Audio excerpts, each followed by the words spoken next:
My parents said they'd pay for my wedding if I invited my estranged sister, so I did something that made them regret it. Thea and I hadn't spoken in 4 years, not since she slept with my fiancé at the time, filmed it, and sent the video to our entire family group chat during Thanksgiving dinner. She claimed she was doing me a favor, showing me his true colors. My parents, of course, defended her. She's always been impulsive, Mom said. You know how she gets, Dad added, as if that explained destroying my life for sport. I moved across the country after that. Started over in Portland, where nobody knew my humiliation had gone viral among 47 relatives. Built a career, met Orion, and finally felt like I could breathe again. When we got engaged, I told my parents the wedding would be small, intimate. Definitely no Thea. That's ridiculous, Mom said. She's your sister. Family forgives. She can forgive herself then, I replied. That's when Dad dropped the bomb. They'd pay for everything. The venue, the catering, the dress, the flowers, the band, all $40,000 worth. One condition, Thea had to be invited. I laughed. You're bribing me to include the person who destroyed my last engagement? We're asking you to be the bigger person, Mom said in that tone that made my teeth ache. Think of the family photos. What will people say if she's not there? They'll say she earned it, I replied. But Orion and I couldn't afford the wedding we wanted. His student loans were crushing us. My salary barely covered our rent. We'd been looking at courthouse ceremonies and backyard receptions with grocery store sheet cakes. But $40,000?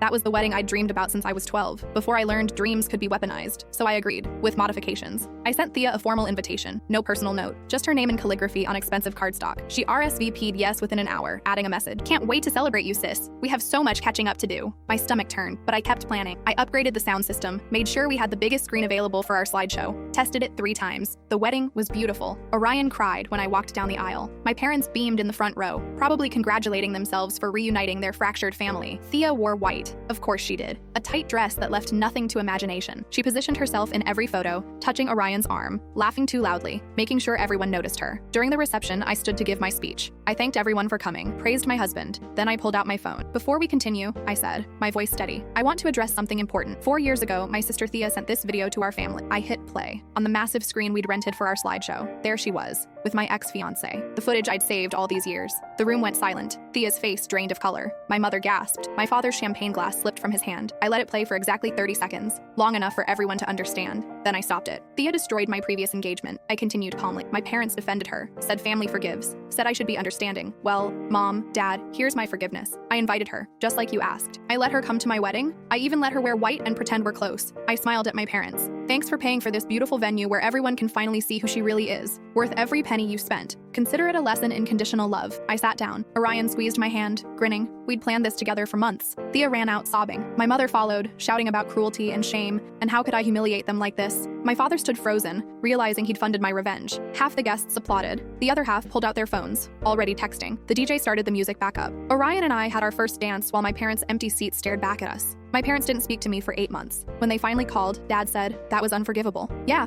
I replied, it was.